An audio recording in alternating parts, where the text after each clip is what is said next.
How's it going, everyone? Marriland here, and today we're gonna take a look at some of the cool new developments in Pokemon X and Y, including these four guys and some new stuff in the Kalos region. Take a look, here's some new footage from the game. It shows you riding around on one of those new Pokemon, as well as running around this place. That's pretty cool. Looks like that's a door to Route 5. Yes, you can move diagonally. You can move free form in this game, it looks. Hey, nice ride. Coffee shop, that's cool. Oh, here's a battle in action. It's Froakie versus Fennekin. Looks like it's using some kind of water attack.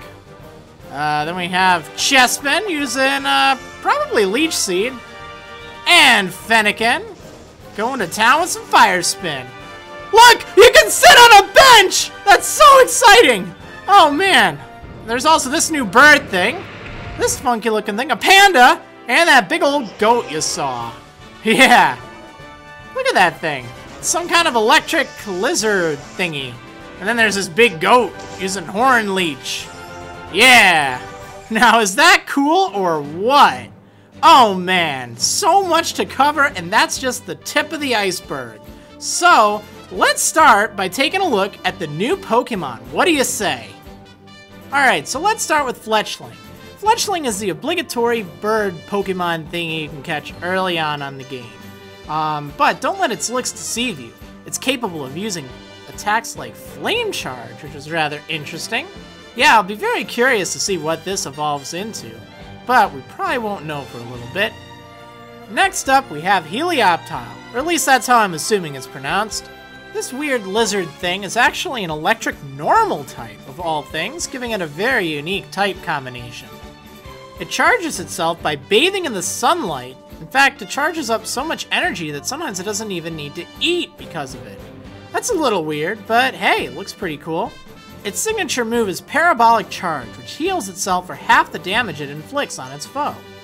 An interesting point, that actually breaks the previous 12 character limit for move names. So it seems like move names may be longer in length now.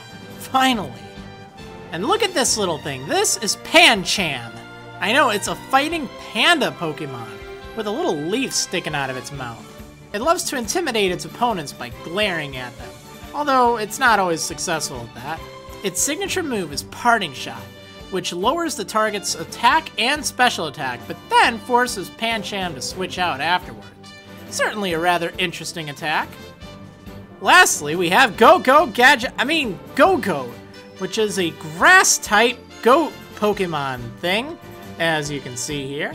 It's capable of using Horn Leech for an attack, which is a pretty cool attack that was previously reserved for Sawsbuck, capable of healing up its hit points. Not only that, you can even ride Gogoat. Yeah, no kidding, you can ride it in the main city in the game. Maybe among other places, that's just where it shows. That's pretty cool. Speaking of the new city, you can find Lumiose City towards the top center of the new map. Yeah, take a look at this. This is the Kalos region. As you can see, it's shaped kind of like a star and kind of like France. Pretty cool. For instance, to the northwest of Lumiose City, you can see some kind of deserty area, and it seems like there's some futuristic-looking pods and wind turbines and stuff. To the east of Lumiose City, you can find some kind of bridge complex thing, shaped like a G. And even further to the east of that, there looks like there's a windmill made out of icicles or something. Or a snowflake. Not to mention a cave and some ruin thing. On the mountain to the south of that, atop some kind of cave thing, looks like there's this giant castle. Now, if I were to take a guess, I would say that is probably the Pokemon League. And that looks pretty cool. Further to the east of that, looks like there's some kind of weird town-looking thing. And there's a bridge, and there's a mine over to the north of that. There's also another snowy city down south of that whole area. Further down south, towards the very southern part of the map, there's some kind of building. Actually, two buildings right over there. Don't know what they're all about. Heading on over to the west, you can see there's some kind of factory-looking thing over on the edge of the cliff, as well as a few towns and things. Plus, over in the northwest part, Looks like there's some kind of big... Gee, I don't even know. It kind of looks like a cathedral of some sort. That's pretty cool. And some kind of Stonehenge thing, actually, over to the far west. There's really a lot to the map. I think the last place I'll point out on here, at the very northern part of the map, it looks like there's this giant autumny tree with a clock on it. That's kind of interesting. Very interesting indeed. But anyway, that is the Kalos region. I'm sure we'll find out more about these locations as time moves on. Alright, I think it's time for some screenshots. Here are a look at some of the screenshots from PokemonXY.com, which is the official site. Right here, you can see the 3 starters, Chespin, Fennekin, and Froakie. This is presumably where you pick which starter Pokemon you want. Here's a look at Chespin, Fennekin, and Froakie's starting stats. You'll notice they start at level 5, but more interestingly, they start with their elemental move, Vine Whip, Bubble, and Ember. That is pretty convenient, I've got to say. After a little bit of leveling up, you'll see they learn new moves. Chespin gets Rollout at level 8, Froakie gets Quick Attack at level 8, and Fennekin gets Howl at level 11. Okay, so there's a few other really cool things that were revealed. And one of the most important thing is benches. Benches! You can sit on benches! And that is just amazing. I mean, I have been standing or walking or running in my games for so long, I never get a chance to sit down, and now I can sit on benches! It's just great. I look forward to sitting on benches all the time. Anyway, all benches aside, one really cool thing that they have indeed confirmed is that character customization is a go. Yes, that's right, you can customize your character. Both the male and female character have 3 different variations, which is pretty cool. On top of that, you can change their clothes and accessories and stuff, which just screams downloadable content. But hey, I'm just glad that they gave us that option. Trainer battles appeared a little bit more lively. While you still have to make eye contact with them, as you enter the trainer fight, it shows a more anime-looking version of the trainer, rather than just some standard battle entry scene. I think that's pretty cool.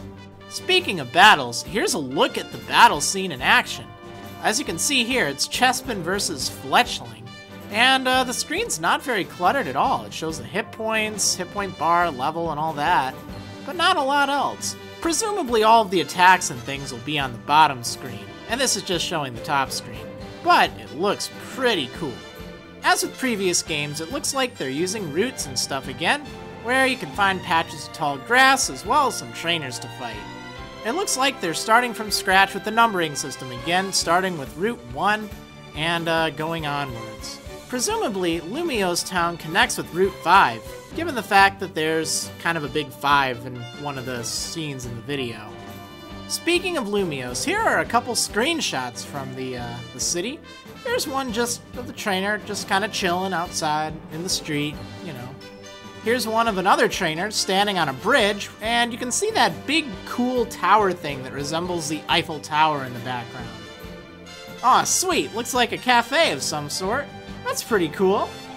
It's unknown whether or not this is in Lumiose City, but it does show the main female character with the hiker just kind of chilling there, smiling widely. Alright, about to wrap things up here, but here's a look at the new and improved Pokédex. Look at this thing, you just kind of open it up, and boom, you've got a Pokédex. It certainly looks pretty advanced.